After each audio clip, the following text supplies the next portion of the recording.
tell us your name and what you do? Oh, hey, I'm Janice Sanders, and I live here in Silverton, Colorado. I've lived here for, I'm embarrassed to say, over 40 years. And what I do is I have retail stores here and in Ouray. I've had retail stores in Durango and Ridgway, and all of that happened at the end of my mining career. So tell us when and where you were born. I was born in Montrose, Colorado, a long time ago. You're not going to tell us when. No, you can guess. You can probably do the math as we go through this and how long I've been in Silverton.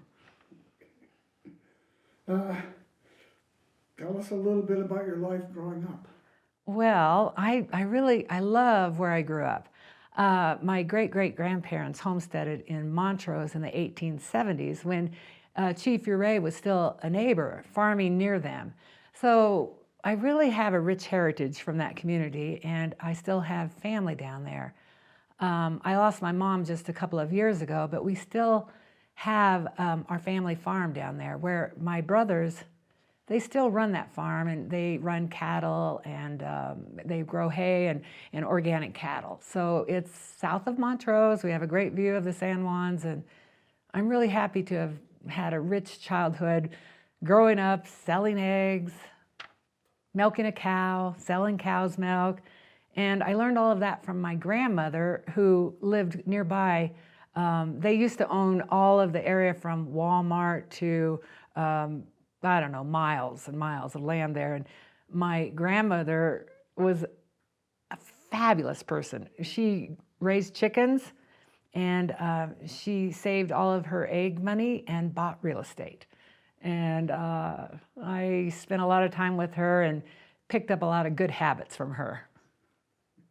Okay. What about your school, the education, any specialized training that you had, like college or technical school? Yeah, I went to several colleges. I went to Northeastern Junior College out of high school, and that's where I discovered that I loved geology. So from there, I transferred to the University of Northern Colorado and had some really amazing teachers and classes up there that helped me get further into my desire to study geology. And from there, I transferred to Fort Lewis College, who at that time, in the 1970s, had a great geology department. Just a great structural geology, mineralogy, and all the experience I could want to learn about mining, ore deposits, and everything in this whole area. So I got my geology degree from there and moved straight to Silverton. And did you immediately start working off your degree as a geologist? Well, actually, while I was going to school, I had geology classes, and then I started working for the BLM in Grand Junction. So in that time, when I was working for the BLM, I was working in coal mines, and they also had me going out and checking reserves for like flagstone and things like that. So that was before I'd got my degree, but it gave me some really good taste of what it was like to be underground and working.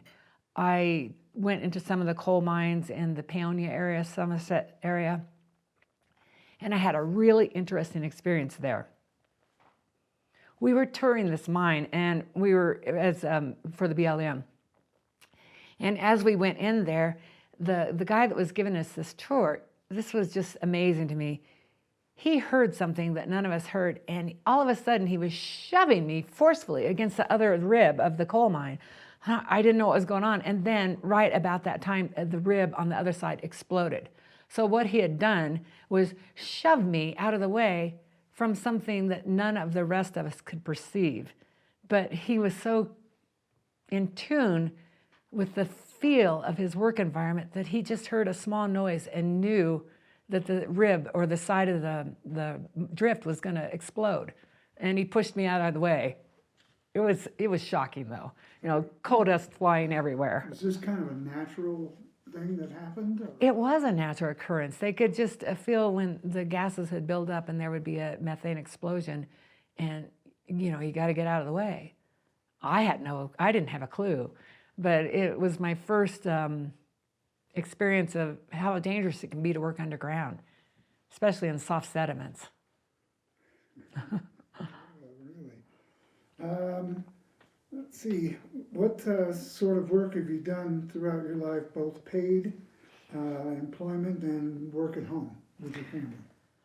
Okay, during my life, I've had a lot of different jobs. Growing up, I worked on the farm. We raised a lot of different livestock. We raised chickens, rabbits, pigs, sheep, cattle. So growing up, I was no stranger to doing a lot of physical work. I'd have to feed cows, or when we were harvesting the hay, I'd have to work in the fields.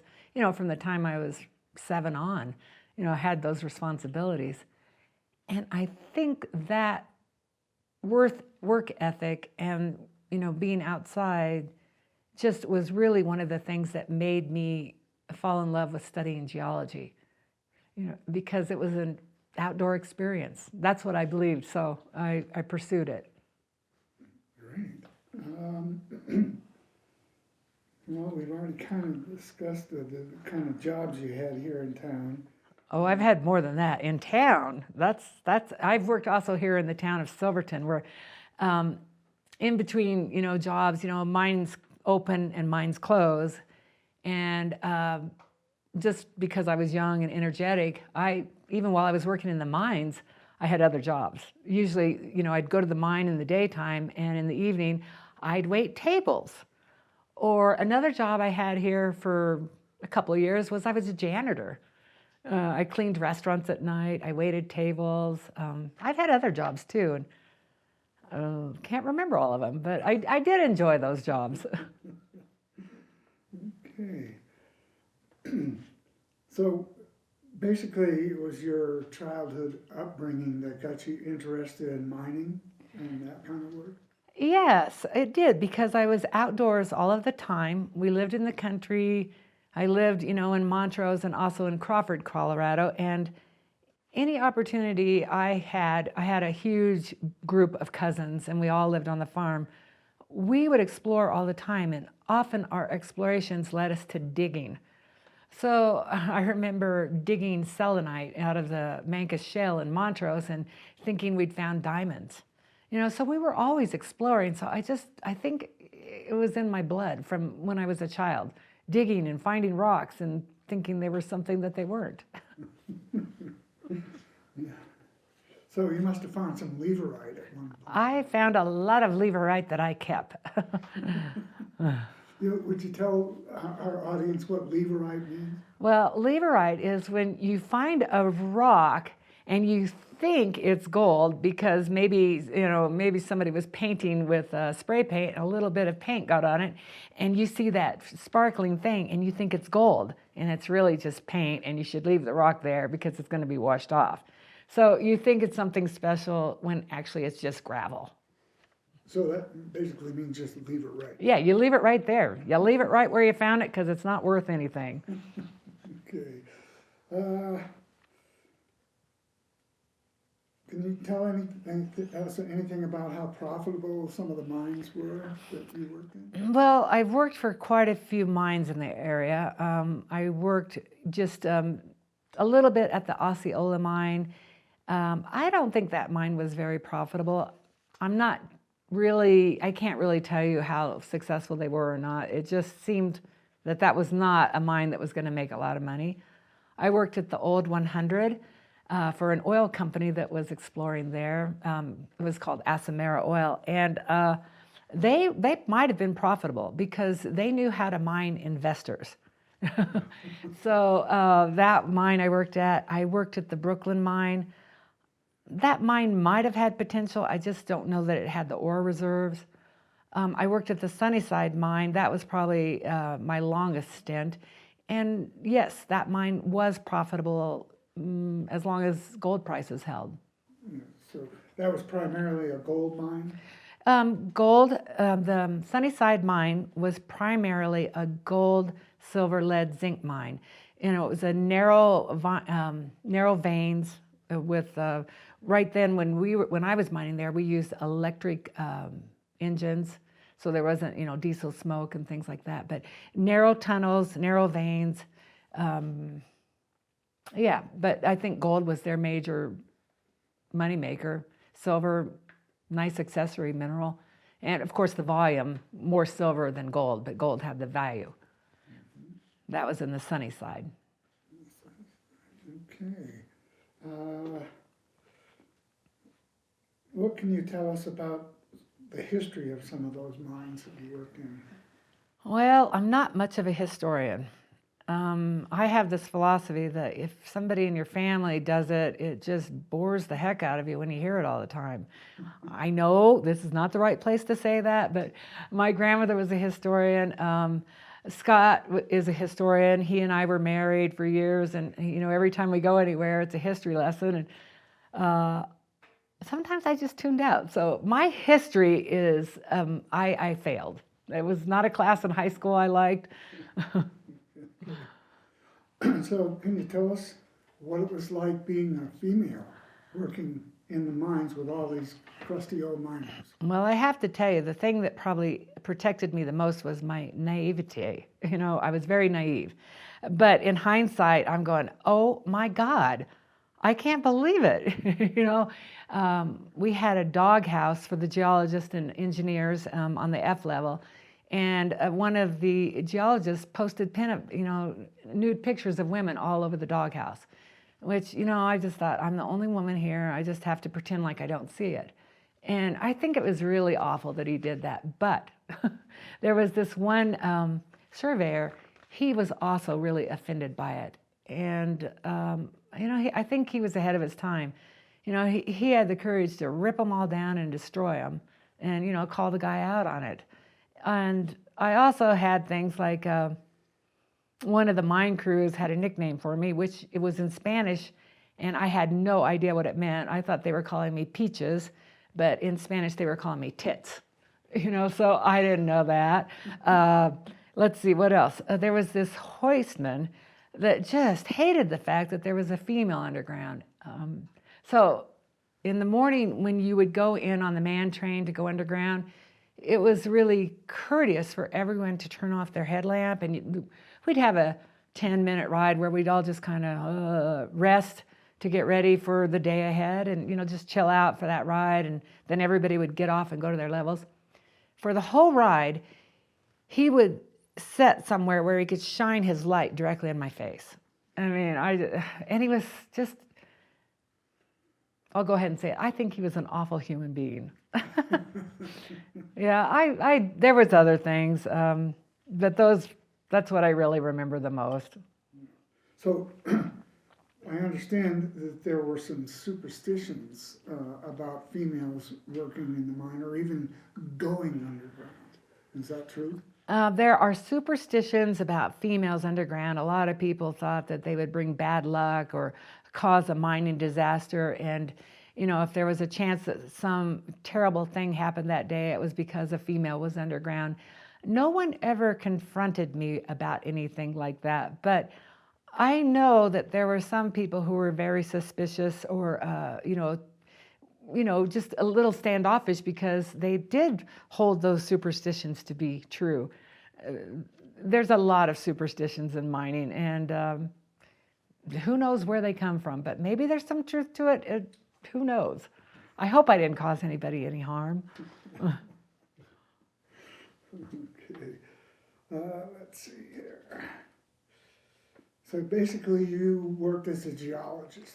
Well, I started as a sampler, and that was an interesting thing. When I worked at the Sunnyside, I came up here and I just got my college degree, and they were looking for a new sampler.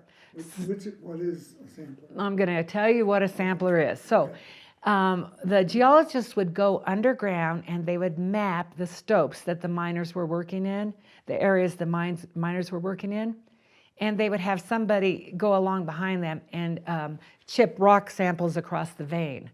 And so that they could do the mapping, the sampler would come and do these little rock chips across the vein every 10 foot. It was a job no one liked. And they'd always had, young students, male students do it. And I was the first female to do it. And the mine manager at that time said, well, what if she gets a rock on her, or, something caves in on her? And my geology professor was a structural geologist and kind of supported me in getting this job, said, well, she'll probably get hurt just like a man would. Yeah, so even, it was, he didn't want to hire me because I was female and all the questions that I would be at more risk than a male, which isn't true. You can use your logic to know that's not true.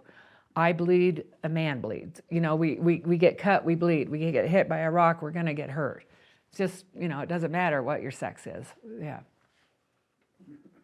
Can you recall of any instances where there were injuries or problems in the mine where you were? When I worked underground, I did have some close calls. I had a lot of close calls. I don't know whether maybe it's a superstition, maybe I was bad luck just to myself, but bad luck, good luck, I don't know. There was one time when we had climbed up this was after I'd moved on from being a sampler and had been hired full-time as a geologist. And we climbed up a 200-foot ladder to get to the stope that was being mined at that time. We'd done all of our mapping, we had collected the samples, and we were getting ready to climb back down. So one of the geologists I worked with, he'd went to the bottom and was going to raise the coffin skip up to the top so we could load the samples in and use the coffin skip to carry them down. So I stepped on the header of the coffin skip part. It was like a 4x6 or a 6x6 timber. And I was standing there on it, and he was raising the skip up, and I didn't have my gloves on. And I just thought, I really hate the feel of this wood on my hands without my gloves. And I thought, no, I can't get my gloves. That's too feminine. And then at the last moment, I said, I don't care. I hate that feeling. So I had 1 foot off, 1 foot on, and the timber crashed to the bottom, and it saved my life because I chose to get off that timber and go to get my gloves. Because the timber, the coffin skip, everything fell like 200 feet, and I would have been on that timber. So that was one close call. Then another one was we'd started our mine shifts working on Sundays. So it was kind of a skeleton crew, but I went in to map. I went in to map by myself, which we didn't normally do, but it was a Sunday. So we were driving a drift, the miners were driving a drift, and I went in and I was washing the back. We had hoses and water to wash the back or the roof of the drift they were mining, so I could map it. I had the hose going, they were ventilating the drift, so it was a lot of noise, and I probably had earplugs in or something. And as I mentioned earlier, they used electric cars in the Sunnyside. And the miner was on that day, and I didn't know that. And there was a corner to this drift.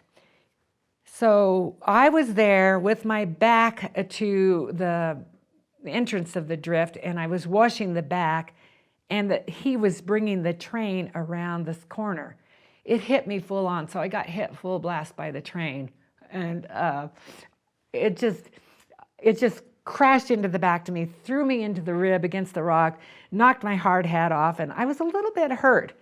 But to be honest, I was so embarrassed. I didn't tell anyone. Here I am all disheveled, laying in the piss ditch alongside the track, and I get myself up as quickly as I could because I was so embarrassed. But I'd been hurt, and it could have been a lot worse. It just hit me full on and threw me to the side. So I didn't have broken bones. I just had stiffness and some cuts and scrapes. And I had other injuries. I just had other close calls, I had threats underground. Threat? Yeah,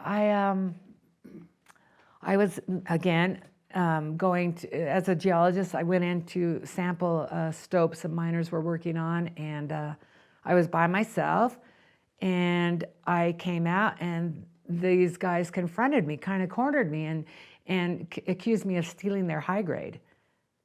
because it had gone missing. They'd hidden some, rocks with gold, and they threatened me, like they blamed me for their missing high grade, and I had nothing to do with it, but I felt very threatened that time, and I scurried out of there as fast as I could and didn't go back anywhere near those guys, I did feel like they were the type that would probably do me some harm.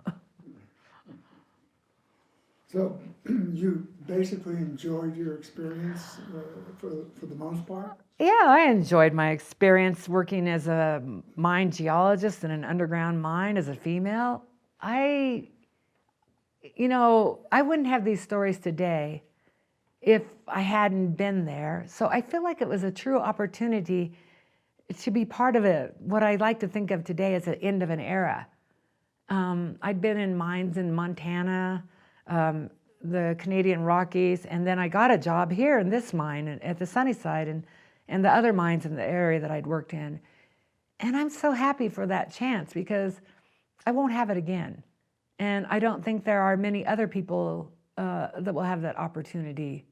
I'm not sure if that's true or not, but it's just like, for me, it's like, moving from horses to cars. Now, I just feel like I was here as part of an end of an era in this town of Silverton that used to be a mining town, a crusty mining town, but full of flavor. And now we've transitioned into a tourist town, a resort town, a town where people have second homes. And, when we all came here, nobody had a dishwasher. We all lived in crusty houses and it was okay. So that era is gone. And yes, I enjoyed it very much. Great. Let's see. So you learned your skills in college and then was able to practice them in the field once you were working. Yeah, I learned the skills. I learned really great skills of mapping, exploration. I learned all those basically at Fort Lewis. We had this 1-credit course called Field Methods, and it was probably the toughest course I ever took. And it was for 1 credit, and it would take me 12 hours to do it. 12 hours a week to finish that. I was always missing, dinner at the dining hall at college because the class took me forever to finish the work. And after I finished that course, I was committed to becoming a geologist because I put so much work into that 1 course. So I continued on and took more courses, structural geology, mineralogy, and I really loved it. And I took a great field mining course up here in the San Juans and, how to map and do exploration work as a geologist. I loved it. And it really gave me a lot of opportunities that I think helped me develop more confidence in even what I do now, confidence in navigating this world. So do you still dabble in geology on your own? Or? I'm still interested in it. I love to hike. I love to look at things and, just kind of consider what they might be, mostly structural geology in the big picture. No, I don't go out collecting rocks or anything like that anymore. I just still have more like a curiosity about it. Okay. I think you've already told us what kind of tools and materials you used. Do you think there's been much change in that equipment over time? Yes, there's been so much change since I graduated and worked as a mine geologist.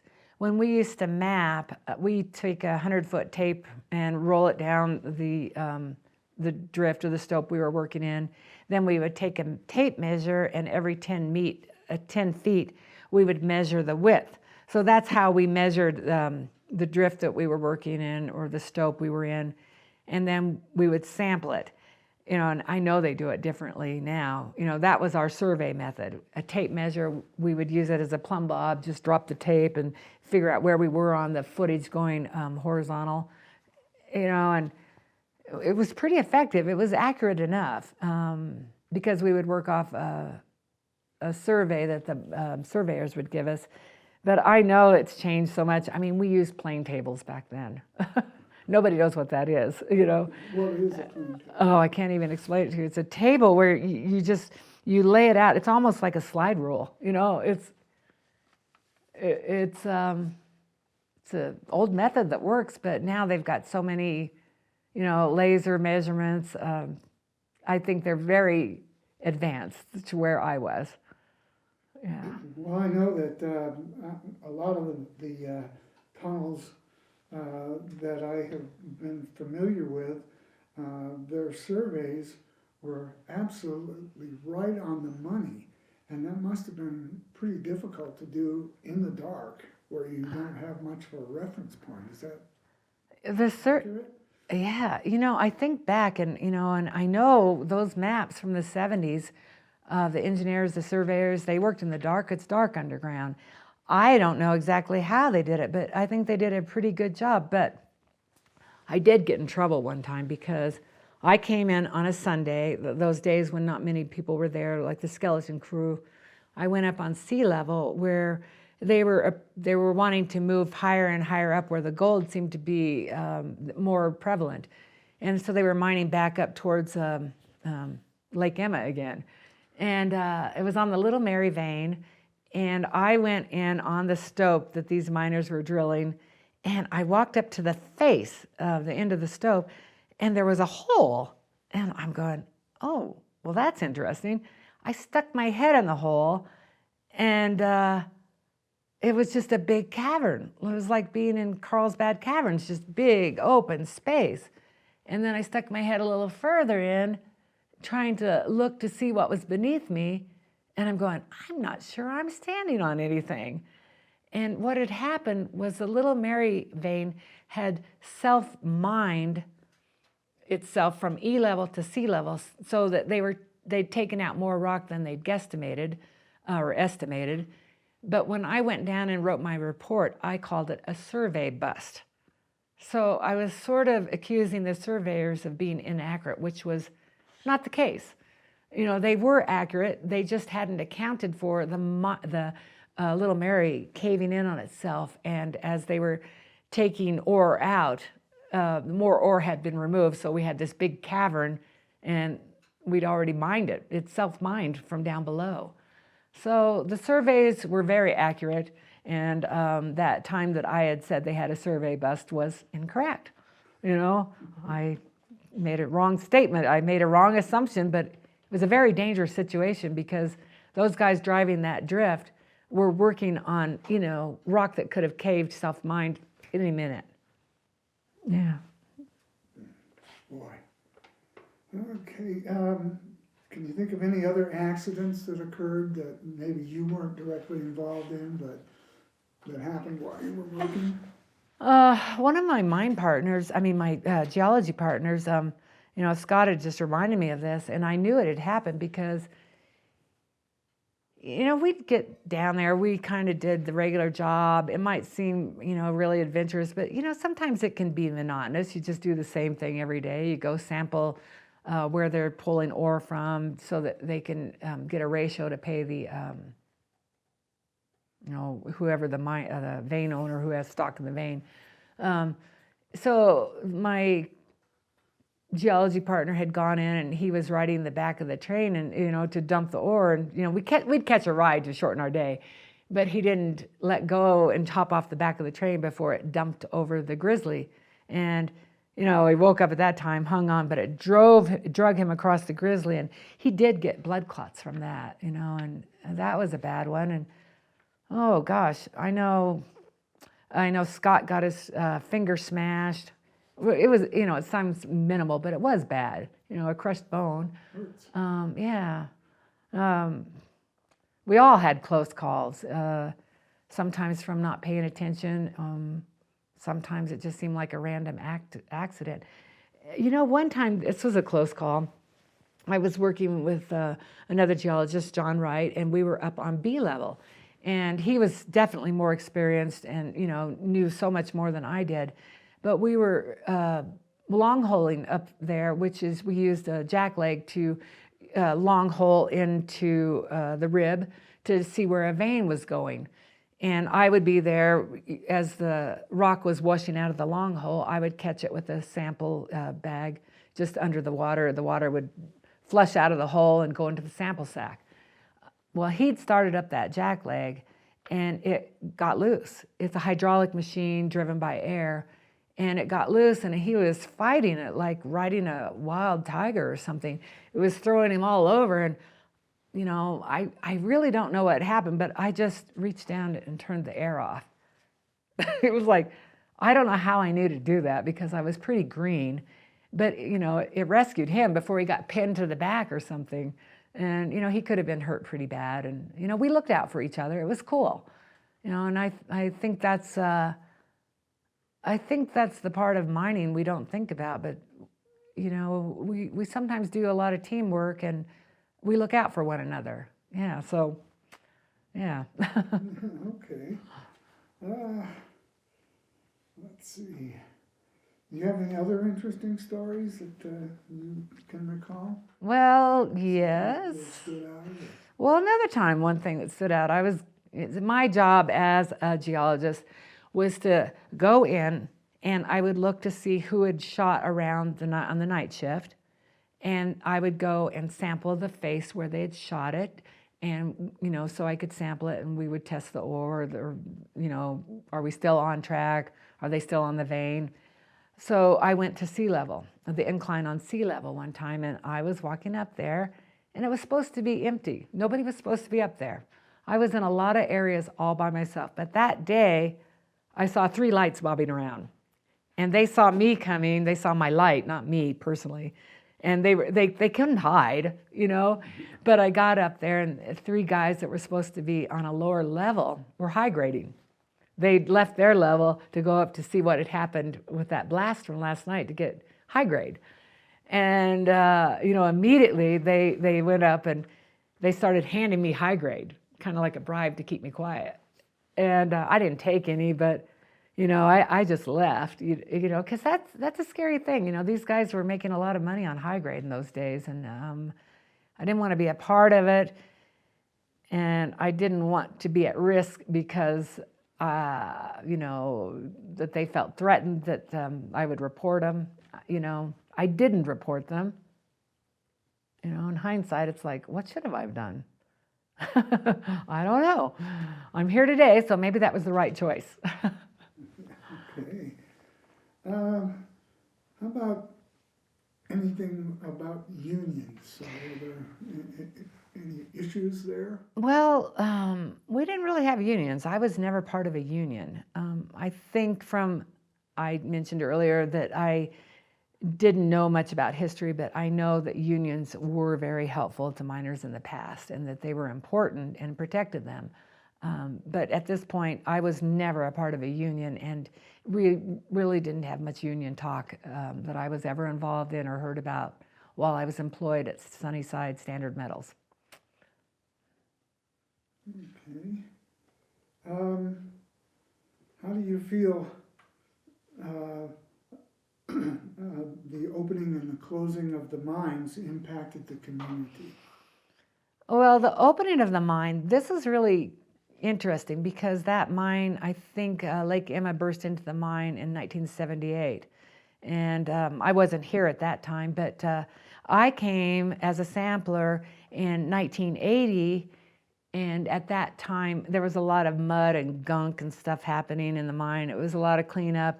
And it was actually a very risky time for some people in that mine because they would go to old stopes or they would go to old levels and start taking ore out. And when they moved the ore, it would release a fresh flood. And they were at great risk because they could have been drowned or pinned by rocks or anything like that. But you're asking, the question is, how did it affect the community? The reopening of the Sunnyside was a great thing for this community. It was the best paying job in the area. We had miners from Montrose come here. We had miners from Durango, Bayfield.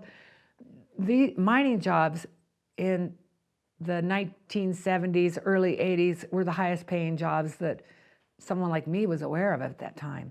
So it was a real economic boost for those people who had those jobs. And they liked those jobs, and it lasted up through my awareness is into the early 90s. And when the Sunnyside closed down and things started going south, you know, it was a hard time. I mean, people didn't know what to do.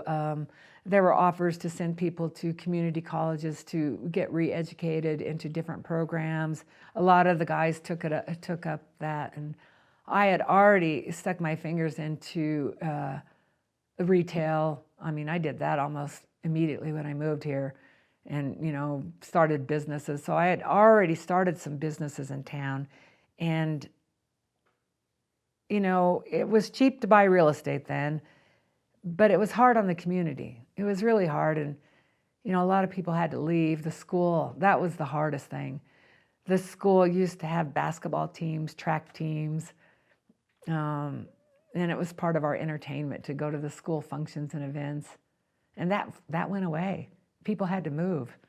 Our school shrank. Where, you know, when my kids went here, Kelly would have been the only one in her class. So that's harsh. To grow and expand, sometimes you need those people around you to, you know, work with, grow with, learn with. So when we get small like that, it's hard for everybody. But smaller classes generally mean a better education because the teacher can spend more time with the students. You think that's happened? You know, you're saying quality. Smaller classes in Silverton, we'd have a 1 to, like they combined the K1 classroom. I think there were 6 kids in that classroom. I'm talking about my youngest daughter, and this is in the 90s. There's no proof that the smaller class to student to teacher ratio is going to provide a better education. That's not actually, there are instances when that's true, but it's not always a fact. For me, I felt it very wise to take my kid and put her into school in Durango, where she would have access to a plethora of classes. Here we were limited. We didn't have AP classes for my daughter who would be going into high school. You know, they didn't have any of those, you know, that would lift them up. And I mean, just the different classes that they could choose from, I felt like they were at a smorgasbord of opportunities. And it panned out for them. They went to a bigger school. My youngest daughter graduated in a class of 410 in the, you know, second in her class. She would have been valedictorian here, but she'd also been the only student. But, you know, it's like they needed more. So I think, you know, get me on to education. Education starts at home. You know, if anybody's out there listening and they have kids, take some personal responsibility. You know, start it at home. You know, I think that's key. You know, parental support and educating your kids at home. Like I taught phonics at home. I taught a lot of stuff. So, but even while I was here, I was always very active in the school, and I loved it. I love being active in education. Mm-hmm. Probably too much information. Oh, I don't think so. So there were no strikes at the mine while you were there? Not while I was. You know, I know there have been mining strikes in this area in the past, but while I was employed at the mine, you know, there might have been a little rumbling sometimes when, you know, they were bringing guards in a guard shack up to the Sunnyside because the high grade had gotten so extensive, you know, that these people felt like it was part of their salary, you know, that, you know, you got to take some of the profits, you know, and, you know, and they might have rumbled a little bit about going on strike then, but in my experience in mining here in San Juan County, we didn't have any strikes. Okay. So what did you value about what you did and why? I valued having this opportunity to be a mine geologist here in the San Juan so much because one of the reasons I even became a geologist is I feel like I'm an environmentalist at heart. I love the outdoors. I've grown up in the outdoors, working on growing up on a cattle ranch, always having outdoor chores, always living in the outdoors. I felt like having a degree in geology would let me live the life that I wanted to live, working outdoors, and then having a new adventure of working underground, going into something that I don't have the opportunity to do now. And before I became a geologist, I never had the opportunity to explore underground. I know when I was a kid with my brothers, we'd dig holes and go into those, but these were big holes with gold, lead, silver, copper, zinc, big rhodonite veins. It was like going to another planet for me. I value it so much. Just being able to talk about it helps me recall the things that I really loved about working underground, living in the mountains, and cherishing the time that I've had here. So, what was your feeling the first time you went underground? I mean, some people get pretty spooked. Other people are really into it. What was your situation? Well, actually, the first time I went underground, I was a kid. I grew up in Montrose, and we'd have picnics in Ouray. So they had a little mine tour in Ouray, very small, but my family and I went underground, and I was kind of fascinated. I liked it. I liked it a lot. So I wasn't afraid. However, there was an occasion when I was working in the Brooklyn mines, and we were doing some exploration up there, and we were uncovering some old mines that had, the portal had caved in, and I think it was Jim Melcher. I was mapping, doing the reconnaissance of the whole area, and I'd found, some of these portals that linked up to the main veins, and then Jim Melcher was hired to open the portal, and then I would go underground and map these old workings. And I brought Scott along as my assistant that day. And it was a stormy day. It was raining and thundering. And Scott and I were underground, and I was doing the mapping. And this portal, this drift, was so close to the surface that when the thunder would happen, I could hear it underground and feel the rumbling. I was terrified. I wanted to finish that so fast that day. I was so afraid that old working would come down again. And that's the only time I was super afraid of being underground. So, I've had this fascination and enjoyment of being underground, and then that one time of terror. Scott was very calm and, made me finish my job, and then we left. Okay. Have you ever panned gold or staked a claim yourself, or started a mine? And if so, what kind of a process did you have to deal with? As I've been here and I have a degree in geology, I've never started a mine, I've never staked a claim, but I've worked on claims. I worked also for the BLM in the shale oil. And I worked on a lot of people's claims that they'd staked to prove the validity of that claim. So I've done that. I worked for the USGS in Alaska and the Arctic Circle, and that's where I gold panned up there because I was doing stream settlement samples for the USGS. And I love that job. And the only thing threatening about that job were grizzly bears, which I've learned that bears are pretty cool, and I've been, 5 foot from a grizzly bear in my tent, and I don't know. I've always had this capacity to witness things before I freak out. So I witnessed a grizzly bear walking in front of my tent and noticed that they ignored me. I paid attention to them, but they totally ignored me. And I've had several bear experiences like that, where the bear is just about their journey and I'm of no interest to them. So, how does that refer to thinking about staking a mine claim, gold panning, doing claim assessments? I've done it, but I've done it because it was part of a job and I enjoyed it. So what about your family now? What do they do?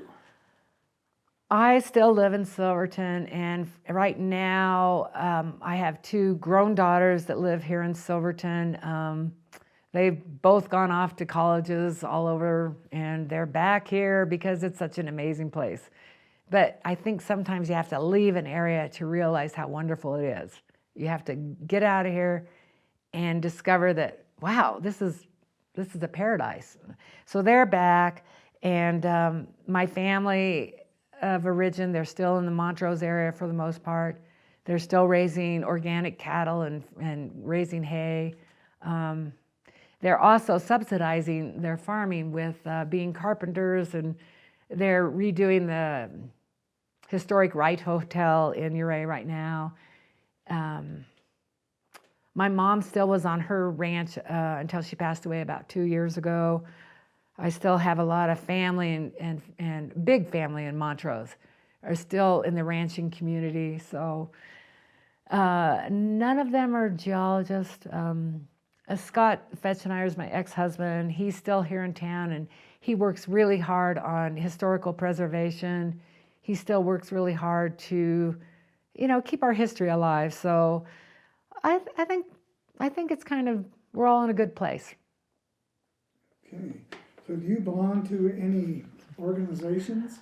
Well, I don't belong to any mining organizations, any business organizations other than like chambers of commerce or something like that. But I belong to an international organization called Diamond Cutter Global. And what that is, it's ethical business training. Because I've now, along with being a geologist, I started in business at the same time I was a geologist. In fact, my geology degree supported my startup in business. But I've been in business for over 40 years, and I've used a lot of the ethical business practices that I've had and learned, and am now sharing this information with groups of Chinese, Malaysian, Vietnamese people in this DCI Global. Oh, nice. You were talking about you were kind of an environmentalist. Does that, how is your feelings with how they're dealing with a lot of the old mines in the area? I feel like I'm a geologist with an environmentalist heart. And I think sometimes these old mines that the EPA is coming in and cleaning up, the mine dumps and stuff, I think a lot of it's okay, and a lot of it I think lacks some common sense. I think about the big time. When I first came here, I went to school in Durango. They had big uranium dumps near town, and they removed all of that debris, all that mine dumps out into another place. They relocated it. But I'm always in question of if relocation is the best plan. Or is it better to cover up that radioactive material? Is it better to move it? Because are you really stopping the problem or just moving it to another area? And in the meantime, what's the carbon imprint, the carbon footprint? Or now I walk along the river road and I see this last EPA cleanup, and the first time I saw it, I forgot that they'd been there, and I have to say, I looked at it, I go, what the hell happened there? Because it's just all disturbed now, and I think the EPA has good intentions, but I think sometimes they stir up what they're trying to clean up. I don't have facts about that, but I don't like the way they leave the sites. It looks like they just, left a mess of rocks, and, they've removed the little mosses and fungus that had been growing there and covering the earth and holding it in place. So I think we could all do a better job, We could all do a better job. Yeah. Trying to think. Well, I could, some of, I'll tell you one story about, pretty much the people I worked with were professional and really good people. I did work with one geologist that was awful. I feel like I'm a pretty tough person, but this is the same guy that hung up the pinups in the doghouse, and he harassed me all the time. And I'm pretty tough, but I got to tell you, he pushed me to the limit one day, and I'd had it. And I I walked out and I was crying, and which was like pretty hard, you know, because I feel like I'm tough, but I wasn't that tough. And that's what undid him, you know, because it terrified him, because I'd walked out, and I think even at that time, there was enough awareness of sexual harassment that he felt like he was going to get in trouble. So he came running after me, just pleading with me to, you know, come back, whatever. And I'm like, no names mentioned, but that was, I did not enjoy that person. I think, you know, he went out of his way to make my job miserable. I just, you know, there were things I needed to do, and he wouldn't, you know, maybe he was the one who was supposed to show me how they did this, and he refused to do it. And I just looked at him going, why would you hire someone and then not help them learn the job? Because if I don't do it, you're going to have to do it. I just couldn't understand his logic, you know, and God bless him. I hope he's happy now. Let's just talk about Arastra Gulch for a second. Okay. The name Arastra is from a Spanish method of grinding ore. Mm-hmm. Do you believe that there was an Arastra actually up there? You know, the first time I saw Arastra Gulch, I had brought samples back from the mine, and I was dropping them off at the mill. And I was standing there, like, we would reuse the same sample bags. So one of our jobs is we would drop the samples off at the mill for them to process and do their testing on it. And I was out cleaning the bags. We would beat the bags, you know, get the dust out and reuse them. And it was winter, and I was looking up into Arastra Gulch, and I thought, that is the most beautiful sight I've ever seen. And I knew that the name came from the old Spanish tradition of a wheel and breaking the ore down to get to the, you know, the gold. And I do believe there was an Arastra in Arastra Gulch. I think it was named for something that was there, because I believe Dominguez and Escalante came in here and made some remarks about even the orange color of the Uncompahgre in Ironton Gulch. You know, there's, maybe it was the Escalante, yeah. There are historic papers of their exploration through this area, that the water was already orange, and there was probably old mining here. I mean, it just makes sense. We're so close to New Mexico, all these old towns that were here before before Colorado was a state. So I have no doubt that there was an old Arastra in Arastra Gulch. I mean, things fade away. Yeah. Now, Zeke believes there was one, and he said he's walked the entire gulch looking for it, and he figures that it's under a talus pile. Yeah. There. But kind of on the same subject, up at Lake Como, I've heard that somebody found, I don't know when, some Spanish artifacts up at some of the mines right there at the edge of the lake. Do you know anything about that? Well, Lake Como and Spanish artifacts. You know, I don't even know what type of artifacts, you know, could be found that you would identify as Spanish. One of them was a breastplate. Oh. But these artifacts have disappeared. Yeah, so, you know, I think it's entirely possible that there are Spanish explorers here long before mountain men came, because they were exploring all of this. They were exploring all of California, Nevada. Where do these names come from? Colorado, Sierra Nevada. They're Spanish names. So it kind of indicates to me that the Spanish were here long before someone like me. Mm-hmm. Can you ask her about the Brooklyn mine? Like, can we get like a couple of stories about the Brooklyn mine? Yeah. You know, when the Sunnyside mine was sort of starting to tank and the jobs were being reduced, there was still some exploration going on. And I had left the Sunnyside to travel. I was young. I was 26, maybe 28, I don't know. But I'd left for the winter and, you know, explored Australia and New Zealand. And when I came back, John Wright and some investors were reopening and exploring the Brooklyn mining area. And because I'd worked with John in the past, we'd been good work partners, and he hired me to come up and log the core for the Brooklyn mine, do some mapping, and do a whole reconnaissance of that area.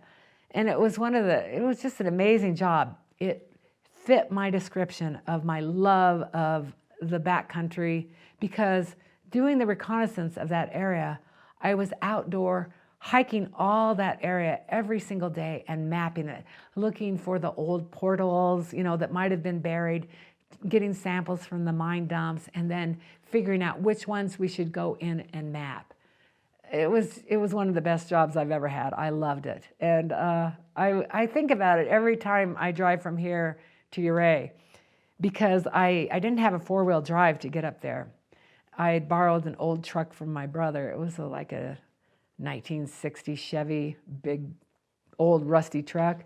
And one of the times I'd driven up there, the road was narrow. I don't know what it's like now, but I got one of the tires off the road and blocked the road. So Jim Melcher was working up there at that time, and he got me out, he pulled me out, but I kind of delayed, some drills being moved, and so I guess I was a problem that day. But overall, I worked with the diamond drillers up there, and it was just a great job. I got to be the boss of myself, and I got to do a whole mine report on the mining district of the Brooklyn mine, and it was really an empowering job, and I'm really grateful to have had it. And we had one of the investors up there one day, and I just happened to be out on a mine dump, and I was looking around, and I picked up a rock, and oh, hey, this has gold in it, and it was genuine. I found gold, and it was perfect, though. The investors were there, and, I gave them the rock off the dump, and they had a gold sample, so, and it was a job I really liked. There were a couple times I was afraid, and not from being underground, but by being alone in the woods and having, a mass of dirt bikers riding by, and you just, you feel like it's a wolf pack, and I'd hear that and I'd hide in the woods, yeah, just, what's going on here, but, use your wisdom. Can I ask another question? Yeah. Did you ever see the glory hole? Can you talk about the glory? Yeah, okay, so the glory hole was there. That's so cool. In Central City? No, the glory hole at the Brooklyn mine. Oh, the Brooklyn. So they have it's been so long ago, I don't remember all the levels, but we would go down a deep incline where we were working and mapping. But that incline, there was a big glory hole, even from the top, that was caving down. And I've seen the glory hole, but my story isn't as good as the story as John Wright. He was the head geologist there, and I didn't see him much. He was working some other material too, but he wanted to sample that glory hole. And you know how he did it? He rappelled down into it. He set up like a trapeze and then a rope so he could go around and take samples of that glory hole. So, it was an amazing thing that I wouldn't have wanted to do, but he did it, So we have some good stories, and I loved working there, and I love getting to map the old portals that I went in. Not all of them were caved in. I mapped some down above the highway, and I found out I had dyslexia because my maps were perfect mirror images of what they were. Yeah, I know. They're just, yeah. So why do they call it a glory hole? It's a glory hole, and I would call, what happened at the Sunnyside when I called it a survey bust. It's a hole that's on, softer vein material. Maybe it has a lot of clay or something in it, and you don't have to drill it. You don't have to blast it. It just starts caving in on itself, like a gentle, not necessarily gentle, but like a continual rockfall eroding, and it leaves a big gap and a hole.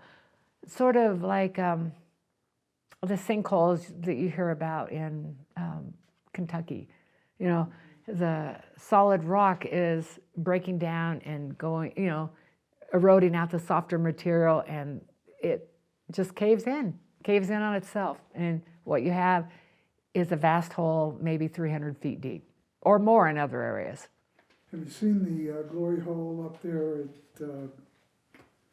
Central City area up at Netherland? I've been to, What's it, Nevadaville? I've been to Central City in Colorado. Yeah. Okay, yeah, I've been to Central City, but I have never seen the glory hole there. I've seen some big holes that mining has created, like even surface where they just keep mining down and down and down. Even in the Cayenta, the coal fields there, just vast holes. They're miles across.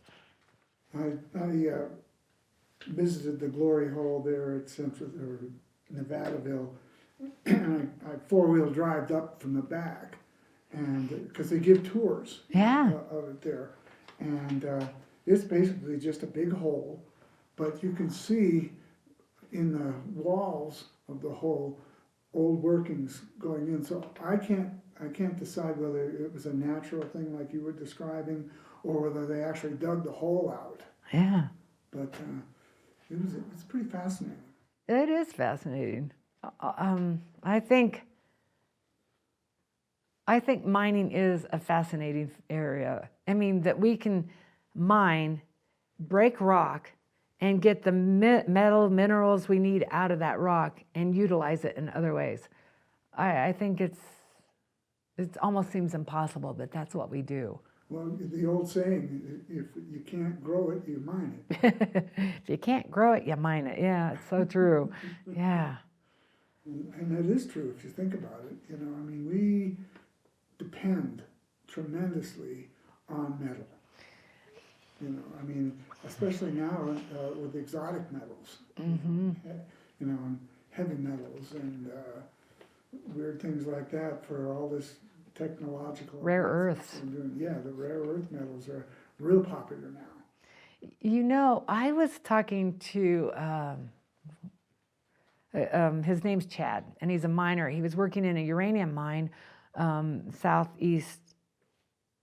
southwest Colorado, southeast Utah. They just shut it down about 6 months ago. But he says there's rare earths there, and I can't remember the name of the mine, but he's some guy I see in Urea a lot. His wife works in the same building I work in. So it's kind of curious, rare earths are rare. So if we have them here in southeastern Utah or Colorado, southwest Colorado, I got those backwards. Yeah. So why is it called rare earth? Just because it's rare? What is the term? Generally, they're heavy metals, aren't they? Well, we're talking about the radioactive metals? Yeah, we're talking about the periodic chart. I'm not really sure why they're called rare earths. That's a fairly new term. Yeah, it is. And I'm not up to date with it, just like I'm not up to date with a lot of the new mining techniques. Yeah, I think when I was in high school, they had 102 elements in the chart. Now there's 136 or something. Wow, we're still, and I bet there's more to be discovered. Yeah. Interesting. Well, I can't think of anything else to ask. If you can think of anything. I was working on, I think it's D level on the Washington vein, which is a big part of the Sunnyside mine. It's a down drop block. I think it's on what they call a graben, but it's a rhodonite vein. It was like working in a football field. And what they had done is they'd done these big bore drill holes, and it was before the flood that they did that. But I was sent up there to map, and this was a very memorable day because I was mapping, and like the time when the train hit me, I was focused on something else, not at the risk at hand. I was mapping the back, which is the ceiling of the football field I was in. And I was backing up, charting where the veins were and stuff, where the metal was. And I felt just something weird with my boot. And kind of a little tippy. and I froze.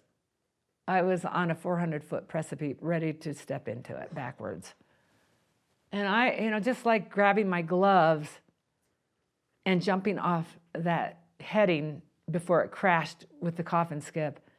It's like we have, your intuition is so powerful, even if you're focused somewhere else. The intuition to grab my gloves and jump off of that header before it crashed 200 feet, just freezing before I stepped into the hole backwards. I think everybody who's worked underground has had those moments where something prevented us from killing ourselves.